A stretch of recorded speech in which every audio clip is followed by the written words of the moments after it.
What's going on, guys? I hope you are having a great day and I hope you're having a great week. I want to thank Darius Sanders, Reach the People Media, for this video that I am speaking over. Salute to you, Darius. Thank you for this footage. It's during this time that I like to have a little fun with the schedule. Last year, the very first year, I did this before and I want to continue it for the Big 12. I want to take Colorado's 2024 schedule. I want to have a little bit of fun and give you the team's mascots, how they actually got their mascot. This is going to be pretty fun. First time I did it, it was very well received. The teams that we play, learning about the history, how they got their mascots. So I thought let's have a little bit of fun. All right, I'm going to break these into three. So in this video, we're going to do the first three games that we play. And those first three games are going to be out of conference games before we start to handle the Big 12 conference teams. Okay, North Dakota State, Nebraska, and CSU in this video. But before I give you that, let me let Shador, our QB1, tell you who we are around here. Shador, tell him. BWB, bandwagon buffs. That's right. It's your man's Harry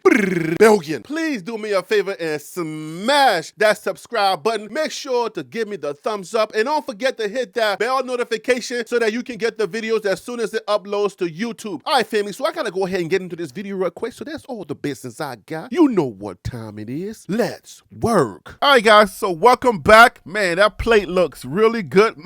Let's go ahead and learn about these three schools. You want to stay tuned because these are some very fun facts about these three schools that we are playing. Team number one, let's go to North Dakota State since they are first on our schedule. That's going to be August the 29th. The fun facts, what's the fun facts about their mascot? Let's go. Activate Harry B's broadcast voice. The institution was founded as North Dakota State Agricultural College, NDSU, as the research land-grant institution for the state of North Dakota. In 1891, the first permanent building on campus was Old Main, at the time known as College Hall. Construction of the lower levels was completed by the end of 1891, and on January the 3rd, 1892, the institution enrolled 123 students for the term. In 1907, due to ill feelings, all athletic events between NDSU and the University of North Dakota, that's UND, are canceled. 3 years later, in 1910, athletic events between NDSU and UND resumed. 1957, on Thursday, June 20th, 1957, a Category 5 tornado ripped through Fargo's campus. Damages exceeded $300,000 and classes were dismissed for 3 days. 1960, NDSU succeeded in a 4-decade struggle to change its name. It became North Dakota State University, a name that reflected the increasing field of study breadth of the institution. 2004, North Dakota State University made the jump from NCAA Division II to Division I in athletics. In August of 2004, North Dakota State expanded its campus to downtown Fargo. Renaissance Hall, initially called NDSU Downtown,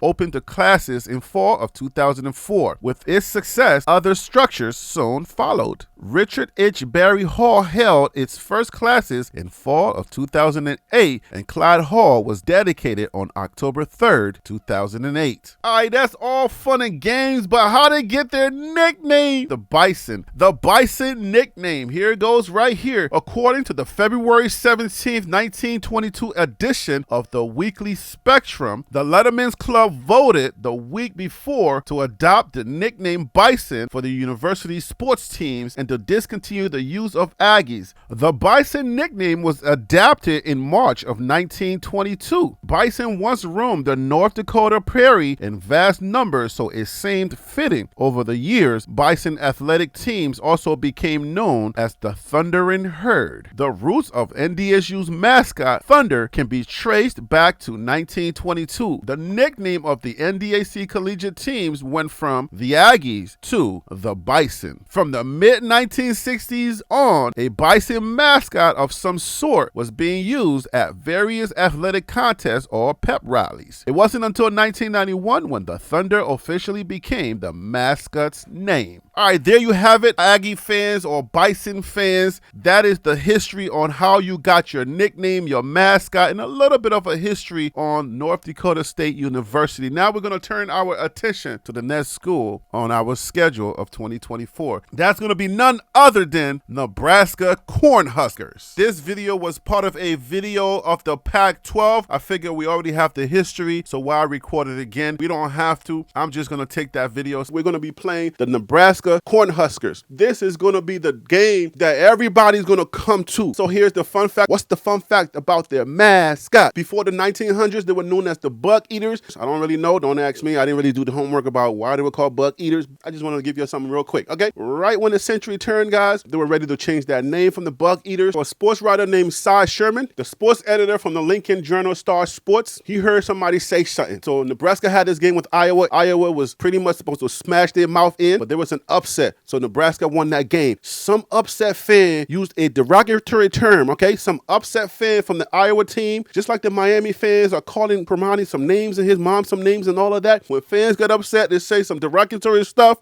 You know what I'm saying? Wink, wink. Let me say it in the accent what I think they would have used at the time. He was like, what's wrong with y'all? We supposed to beat them daggone Cornhuskers. Y'all gonna let them daggone Cornhuskers beat us? Cy Sherman, who's the editor, who was the sports writer, he hears that. He was like, oh, wait a minute. That sounds pretty good. You know, like the rappers, they took that other word and then they turned it into $1 billion industry. I ain't saying it's the same thing. I'm just saying. Anyways, it was a derogatory term because in Nebraska, they got the big old cornfields and whatever. So before they had the machines, people had to actually use their hands. You have a bunch of people like the cotton pickers of that.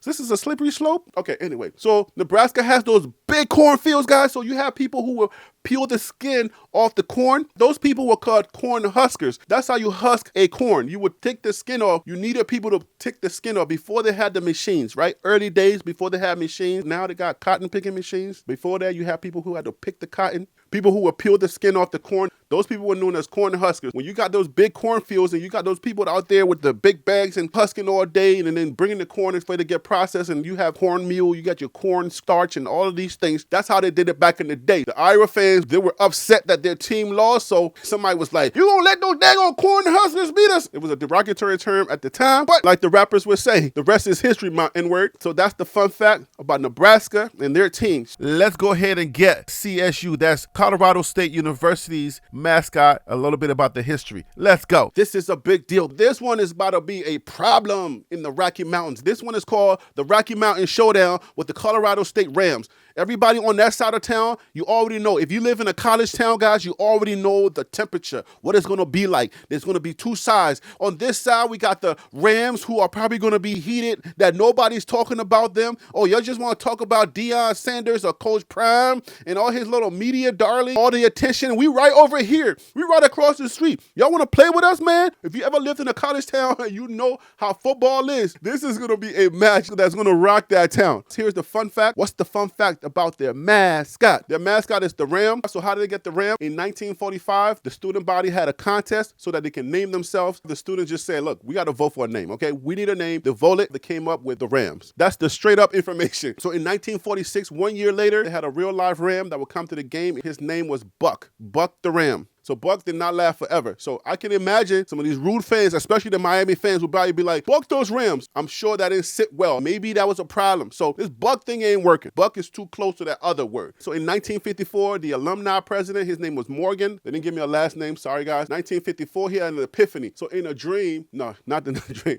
At the time, the name of the college was Colorado Agriculture and Mechanic Arts. That was the name. So he was like, Colorado Agriculture Mechanic. Colorado Agricultural Mechanic. C-A-M. Cam. So President Morgan, he was like, hey, why don't we just call them Cam the Ram? And bada boom, bada bang. Now they got Cam the Ram. That's how they got their name. That's why you will see at their games, you will see Cam the Ram. Okay? That's how they got Cam the Ram. I don't make this stuff up. This is not coming from me. This is coming from a little bit of research on their site. That's their story, not mine. All right, guys, so those are the fun facts about the mascots. I hope you enjoyed this story, guys. Next, we're going to be doing the next 3 teams on our schedule. That's going to be Baylor, UCF, and Kansas State. So make sure you stay tuned for that. All right, so I'm going to leave it right there. I hope you enjoyed this video, guys. I'll see you. Get it? See you on the next video. Okay.